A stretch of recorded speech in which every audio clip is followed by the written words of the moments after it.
ይስጥልን የተወደዳችሁ የቦርከና ሚዲያ ቤተሰቦቻችን የዕለተ ማክሰኞ ሰኔ 30 ቀን 2018 ዓ.ም የሰዓቱን ዜናዎች ይዘን ቀርበናል። አበይት ዜናዎችን እናስቀድማለን።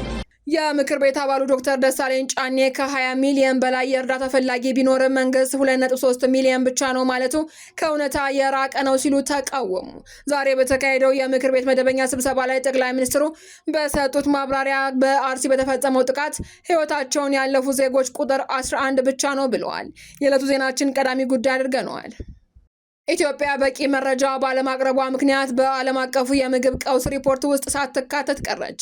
ኢትዮጵያ የቴክኒክ መስፈርቶችን የሚያሟላ ወቅታዊና ትክክለኛ የምግብ ዋስትና እጥረት መረጃ ማቅረብ ባለመቻሏ ምክንያት ከ2026 ዓለም አቀፍ የምግብ ቀውስ ሪፖርት ውጪ ተደርጋለች። ተጨማሪውን ይዘናል። የአማራ ክልል መንግስት ጥሪ ባልተቀበሉ ታጣቂዎች ላይ እርምጃ እንደሚወስድ አስጠነቀቀ።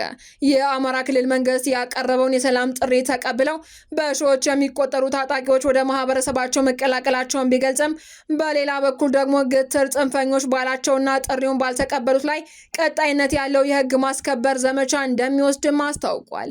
ዝርዝሩን እናደርሳችኋለን።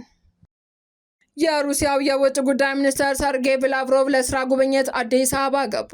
ሰርጌይ ላቭሮቭ አዲስ አበባ የገቡ ቢሆንም በቦሌ ዓለም አቀፍ አውሮፕላን ማረፊያ ሲደርሱ በኢትዮጵያ አቻቸው ዶክተር ጌዲዮን ጢሞቴዎስ አቀባበል አልተደረገላቸውም።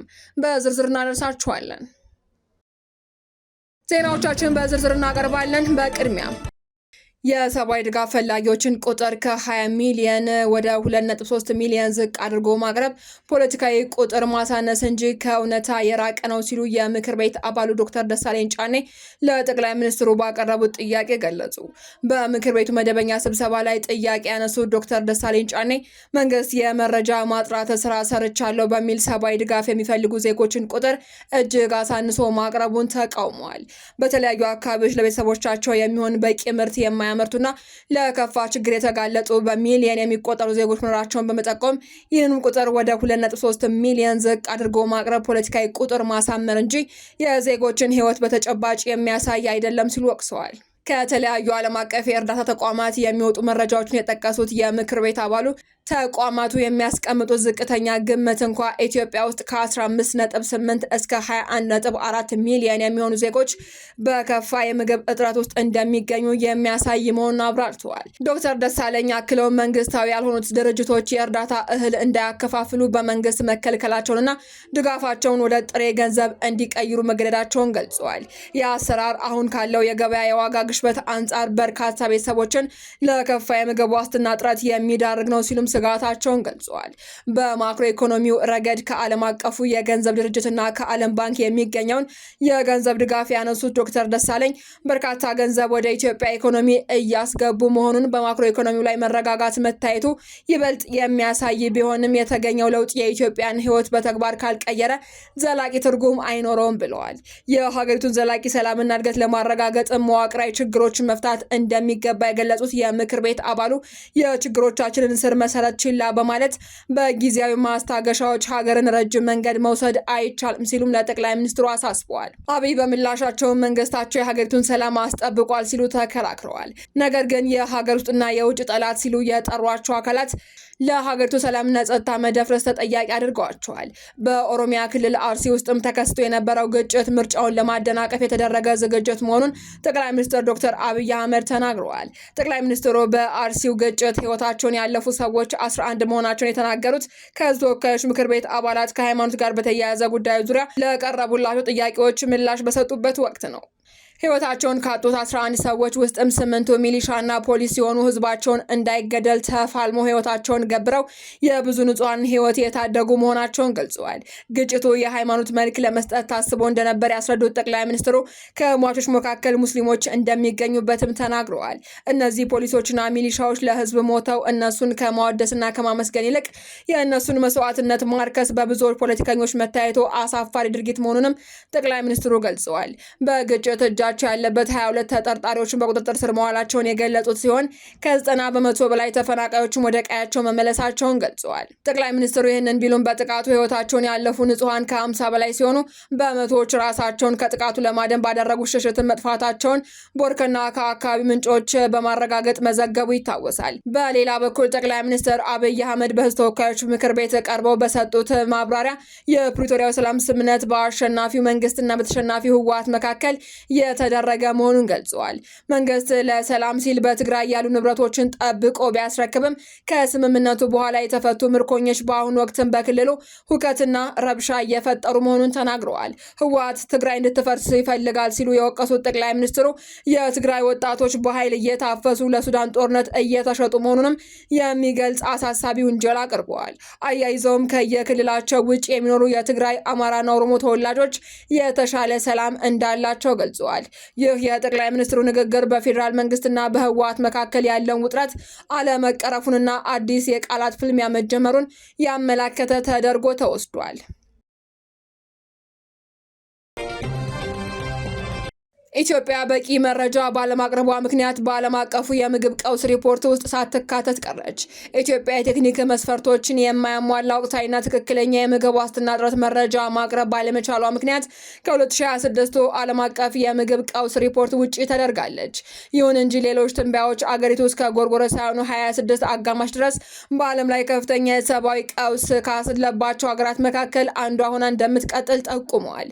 የተባበሩት መንግስታት ድርጅት የምግብና ግብርና ድርጅት ፋኦና የዓለም የምግብ ፕሮግራም በጋራ ባወጡት ሪፖርት እንደተገለጸው ኢትዮጵያ ወሳኝ የሆኑ የምግብ ዋስትና እጥረት መረጃ ካልተገኙባቸው ወይንም የቀረቡት መረጃዎች የጋራ ስምምነት ግምገማዎችን ጨምሮ የሪፖርቱን የቴክኒክ መስፈርቶች ማሟላት ካልቻሉ 18 አገራትና ግዛቶች መካከል አንዷ ሆናለች። ሪፖርቱ እንዳስታወሰው ኢትዮጵያ በ2017 እትም ላይ ተካታ የነበረች ሲሆን በ2016 ዓመተ ምህረትም ከፍተኛ የምግብ ዋስትና እጥረት ያጋጠማቸው ከ27 ሚሊዮን በላይ ሰዎችን ትወክል ነበር። ሆኖም ለ2017 ምንም አይነት ወቅታዊ ግምገማ አልተገኘም ተብሏል። ለዚህም የመረጃ ክፍተት መፈጠር እንደ ምክንያት የተቀመጠ ሲሆን መረጃውን ለመሰብሰብ ወይም ለማጋራት ፈቃደኛ የማግኘት ፈተናዎች፣ ውስን የገንዘብ አቅርቦትና ለመረጃ አሰባሰብ ቅድሚያ አለመሰጠት ናቸው ተብሏል። በዓለም አቀፍ ደረጃ የምግብ ዋስትና ክትትል ስርዓት መዳከሙን ያስጠነቀቀው ይህ አዲስ ሪፖርት የ2026 እትም ባለፉት 10 ዓመታት ውስጥ የሪፖርቱን የቴክኒክ መስፈርቶችን የሚያሟላ የምግብ ዋስትና እጥረት መረጃ የተገኘባቸው አገራት ቁጥር እጅግ አነስተኛ የሆነበት ነው ብሏል። አክሎም ለዓለም አቀፍ የምግብ ቀውስ ሪፖርት መሰረት የሆኑ የመረጃ ስርዓቶች አስተማማኝነት ከጊዜ ወደ ጊዜ እየጨመረ በመጣ አደጋ ውስጥ ይገኛሉ ሲል ገልጿል። በመሆኑም በማስረጃ ላይ የተመሰረተ ውሳኔ አሰጣጥን ለመጠበቅ ሲባል በምግብ ዋስትና እና በስነ ምግባር መረጃ ስርዓቶች ላይ ኢንቨስት ማድረግና ጥበቃ ማድረግ ወሳኝ ጉዳይ ነው ተብሏል። በተጨማሪም ሪፖርቱ እንደ አውሮፓውያን አቆጣጠር በ2025 በዓለም አቀፍ ደረጃ ከፍተኛ የምግብ ዋስትና እጥረት የገጠማቸውን ሰዎች ቁጥር 266 ሚሊዮን ደርሷል የሚል ግምት እንደ መሻሻል መውሰዱን እንደሌለበት ያስጠነቀቀ ሲሆን ቁጥሩ ያነሰው መረጃ ባለመኖሩ ምክንያት ኢትዮጵያን ጨምሮ በጥናቱ የተካተቱ ሀገራት ቁጥር በመቀነስ ነው ሲል አብራርቷል። ኢትዮጵያ ከዓለም አቀፍ ትንተና ውጭ ብትደረግም የረሃብ ቅድመ ማስጠንቀቂያ ሲስተም ኔትወርክ ያወጣው የቅርብ ጊዜ ትንበያ እንደሚያመላክተው አገሪቱ እስከ መጪው ሐምሌ 2018 ዓ.ም ድረስ አስቸኳይ ሰብአዊ የምግብ እርዳታ የሚያስፈልገው ከፍተኛ ሕዝብ ካለባቸው 5 አገራት መካከል አንዷ ሆና ቀጥላለች። ተቋሙ እስከ 2018 ዓ.ም አጋማሽ ድረስ ከ15 እስከ 15.9 ሚሊዮን የሚደርስ ሕዝብ ከጠቅላላው ሕዝብ 10 እስከ 15 በመቶ ለከፋ ቀውስ ወይንም ለአስቸኳይ ደረጃ የምግብ ዋስትና እጥረት ይጋለጣል ሲልም መተንበዩ ይታወሳል። በተጨማሪም ኢትዮጵያ በዓለም አቀፍ ደረጃ ክትትል ከሚደረግባቸው ሀገራት መካከል ከ10 በመቶ በላይ የሚሆነውን የምግብ እርዳታ ፈላጊ ቁጥር እንደምትይዝም ትንበያው አክሏል። ተቋሙ ምንም እንኳ የምግብ እርዳታ ፈላጊዎች ቁጥር ካለፈው ዓመት ጋር ሲነጻጸር መጠነኛ ቅናሽ ያሳየ ነው ተብሎ ቢጠበቅም የሀገሪቱ ሁኔታ በአዲስ ድርቅ ስጋት፣ ከግጭት ጋር በተያያዙ የእርዳታ ተደራሽነት ተግዳሮቶችና በሰብአዊ እርዳታ የገንዘብ እጥረት ምክንያት አሁን ተጋላጭ መሆኗን አስጠንቅቋል። በኢትዮጵያ የሚደረጉ የሰብአዊ ምላሽ ጥረቶች በአሁኑ ወቅትም በከፍተኛ የገንዘብ እጥረት ምክንያት ከባድ ፈተና እንደገጠማቸው ተገልጿል።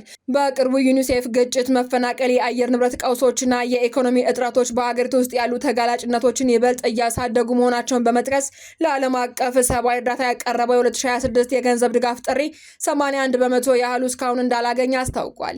የተባበሩት መንግስታት ድርጅት ኤጀንሲው መጋቢትና ሚያዝያ 2018 ዓ.ም ባካተተው የቅርብ ጊዜ የሰብአዊ ሁኔታ ሪፖርት እንደገለጸው በአንዳንድ የኢትዮጵያ ክፍሎች ያለው አለመረጋጋት የነዋሪዎች ኑሮ ከማስተጓጎሉም በላይ ሰብአዊ ተደራሽነትን እየገደበ ይገኛል ብሏል። ይህም የድጋፍ ፍላጎቶችን በመጨመርና በተስፋፋበት በዚህ ወቅት ለተጋላጭ ማህበረሰቦች እርዳታ ለማድረስ የሚደረገውን ጥረት እያደናቀፈ መሆኑን አክሎ ገልጿል። የአማራ ክልል መንግስት ጥሪ ባልተቀበሉ ታጣቂዎች ላይ እርምጃ እንደሚወስድ አስጠነቀቀ። የአማራ ክልል መንግስት ያቀረበውን የሰላም ጥሪ ተቀብለው በሺዎች የሚቆጠሩ ታጣቂዎች ወደ ማህበረሰባቸው መቀላቀላቸውን ቢገልጽም በሌላ በኩል ደግሞ ገትር ጽንፈኞች ባላቸውና ጥሪውን ባልተቀበሉት ላይ ቀጣይነት ያለው የህግ ማስከበር እርምጃ እንደሚወስድ አስታውቋል። የክልሉ መንግስት በዛሬው ዕለት በወቅታዊ ጉዳዩ ዙሪያ በሰጠው መግለጫ ሰላም ለኢትዮጵያም ሆነ ለክልሉ ሁለንተናዊ ልማትና ህልውና መሰረት ነው ያለ ሲሆን ሰላም ለሰው ልጆች አስፈላጊ ተፈጥሯዊ ጸጋ መሆኑን አክሎ ገልጿል። በክልሉ ባለፉት 3 ዓመታት በተከሰተው የሰላም እጦት ምክንያት በህዝቡ ላይ ከፍተኛና ዘርፈ ብዙ ሁለንተናዊ ጫና መድረሱን የጠቀሰው መግለጫው በዚህም ሳቢያ የውድ ዜጎች ህይወት በከንቱ መጥፋቱን፣ የህዝብ መጠቀሚያ የሆኑ ታላላቅ መሰረተ ልማቶች መውደማቸውን፣ ቁጥራቸው ቀላል የማይባሉ ህጻናት ከትምህርት ገበታቸው ተለይተው እንዲቀሩ መደረጉን፣ ትርፍ አምራች የሆኑ አርሶ አደር ምርቱን በነፃ ወደ ገበያ እንዳያቀርብ እንቅፋት መፍጠሩን፣ እንዲሁም ለአርሶ አደሩ የሚቀርበውን ሰው ሰራሽ ማዳበሪያና ምርጥ ዘር በወቅቱ ማድረስ እጅግ ፈታኝ ሆኖ ማለፉንም አስታውሷል። የክልሉ መንግስት ለዚህ ውድመት፣ ግጭትና የህዝብ ሰቆቃ መሪ ተዋናይና ጠንሳሽ ነው ሲል የጠራው ጽንፈኛውና ተላላኪ ቡድን ተጠያቂ አድርጎታል። ቡድኑ ይህንን ሁሉ ግፍና በደል በህዝቡ ላይ የፈጸመው ስልጣንን በህጋዊ ምርጫ ከህዝብ የሚመነጭ መሆኑን እየታወቀ በአፈሙዝ የመንግስትን ኃይል እይዛለሁ በሚል እኩይ አስተሳሰብ እንደሆነ ካብራራ በኋላ ይህ አይነቱ አካሄድ በ21ኛው ክፍለ ዘመን የማይሰራ መሆኑን አስገንዝበዋል። የክልሉን ህዝብ ከዚህ ቡድን ሰለባነት ለመታደግና የተሟላ ሰላም ለማስፈን የተቀናጀ የህግ ማስከበር እርምጃ መወሰዱን የጠቀሰው መግለጫው የሀገር መከላከያ ሰራዊትና የክልሉ የጸጥታ አካላት በጥምር ህይወታቸውን በመገበር ባከናወኑት ስኬታማ የህግ ማስከበር ስራ በህዝቡ ላይ ተደቅኖ የነበረውን ከፍተኛ አደጋ ተቀልብሶ አሁን የሚታየውን አንጻራዊ ሰላም ሊሰፍን መቻሉን አስታውቋል። የክልሉ መንግስት የዜጎችን ደህንነትና የህግ የበላይነት ማረጋገጥ የሚቻለው በኃይል አማራጭ ብቻ ነው ብሎ እንደማያምን ገልጾ በተሳሳተ መንገድ ጫካ ለገቡ ኃይሎች በሙሉ እይታና በቅን ልቦና በተደጋጋሚ የሰላም ጥሪ ማቅረቡን አስታውሷል። ይህንንም መነሻ በማድረግ በሺዎች የሚቆጠሩ ታጣቂዎች ጥሪውን በመቀበል ወደ መንግስት በመግባት ማህበረሰባቸውን መቀላቀላቸውንና እነዚህ ወደ ሰላም የገቡ አካላት ህዝባቸውን ደህንነት ከማረጋገጥ ባለፈ ራሳቸውን ከአጥፊ መንገድ ነጻ ማውጣታቸውን አክሏል። በሌላ በኩል የመንግስትን ትዕግስት እንደ ፍርሃት በመቁጠር አሁንም እገታና ዝርፊያን የሚፈጽሙ እንዲሁም ከህወሓት ጋር በመተባበር የወሰንና የማንነት ጥያቄዎችን አሳልፈው የሚሰጡ ኃይሎች እንዳሉም ክልሉ ጠቅሷል። መንግስት ጽንፈኛ ሲል በጠራቸው በእነዚህ ኃይሎች ላይ የህግ ማስከበር እርምጃ መውሰዱን እንደሚቀጥል ያስታወቀ ሲሆን ይሁን እንጂ የሰላም በሩ ሁሌም ክፍት መሆኑን በመግለጽ ህዝቡ ለአስተማማኝ ሰላም የተለመደውን ድጋፍ እንዲያደርግም ጥሪ አቅርቧል። የሩሲያው የውጭ ጉዳይ ሚኒስትር ሰርጌይ ላቭሮቭ ለስራ ጉብኝት አዲስ አበባ ገቡ። ሰርጌይ ላቭሮቭ አዲስ አበባ የገቡ ቢሆንም በቦሌ ዓለም አቀፍ አውሮፕላን ማረፊያ ሲደርሱ በኢትዮጵያ አቻቸው ዶክተር ጌዲዮን ጢሞቴዎስ አቀባበል አልተደረገላቸውም። የኢትዮጵያው የውጭ ጉዳይ ሚኒስትር እንዳስታወቀው ላቭሮቭ አዲስ አበባ ቦሌ ዓለም አቀፍ አውሮፕላን ማረፊያ ሲደርሱ አቀባበል ያደረጉላቸው በሚኒስቴር መስሪያ ቤቱ የአውሮፓና አሜሪካ ጉዳዮች ዋና ዳይሬክተር አምባሳደር መለስ አለም ናቸው። ይህ ጉብኝት የተከናወነው ኢትዮጵያ የብሪክስ ሙሉ አባል መሆኗን ተከትሎ ኢትዮጵያና ሩሲያ የሁለትዮሽ ግንኙነታቸውን ማጠናከራቸውን በቀጠሉበት ወቅት ሲሆን ይህም ላቭሮቭ እንደ አውሮፓውያን አቆጣጠር በሐምሌ 2022 በአዲስ አበባ ባደረጉት ጉብኝታቸው ወቅት ከተወያዩባቸው ዘርፎች ባሻገር ትብብሩን የሚያሰፉ ናቸው ተብሏል። የሩሲያ መንግስታዊ የዜና ወኪል ታስ እንደዘገበው ላቭሮቭ ዛሬ ማክሰኞ ከውጭ ጉዳይ ሚኒስትር ጌዲዮን ጢሞቴዎስና ከሌሎች ከፍተኛ የኢትዮጵያ መንግስት ባለስልጣናት ጋር ውይይት ያደርጋሉ ተብሎ ይጠበቃል። ውይይቶቹ በሁለትዮሽ ግንኙነት በብሪክስ ማዕቀፍ ውስጥ በሚደረጉ ትብብሮች እንዲሁም በተለያዩ ቀጠናዊና ዓለም አቀፋዊ ጉዳዮች ላይ እንደሚያተኩሩም ተዘግቧል። ላቭሮቭ እንደ አውሮፓውያን አቆጣጠር በ2022 ካደረጉት ጉብኝት ወዲህ ኢትዮጵያ የብሪክስ ሙሉ አባል በመሆኗ የተቀላቀለች ሲሆን በካዛን በተካሄደው የጥምረቱ ጉባኤ ላይ መሳተፏ ይታወሳል። ይህ አዲስ ምዕራፍ በአዲስ አበባና በሞስኮ መካከል ያለውን የትብብር አድማስ ይበልጥ አስፍቶታል። የሩሲያ የውጭ ጉዳይ ሚኒስቴር ቀደም ሲል እንደገለጸው ሩሲያና ኢትዮጵያ በብዙ ዓለም አቀፍ ጉዳዮች ላይ የተቀራረበና ተመሳሳይ አቋም ያላቸው በመሆኑ በባለውም ብዙ ወገን መድረኮች ላይ በጋራ ለመስራት አስችሏቸዋል። ታታክሎም እንደዘገበው ላቭሮቭ ለኢትዮጵያ ባለስልጣናት ስለ ዩክሬን ጦርነት ወቅታዊ ሁኔታዎች ማብራሪያ ይሰጣሉ ተብሎ የሚጠበቅ ሲሆን በመጪው ጥቅምት ወር በሞስኮ እንዲካሄድ ስለታቀደው ሶስተኛው የሩሲያ አፍሪካ ጉባኤ ዝግጅት ላይ ምክክሩ ይደረጋል ተብሏል። አድማጮቻችን፣ የሰዓቱ ዜናዎቻችን ተጠናቀዋል። ስለተከታተላችሁ እናመሰግናለን። ሰላም።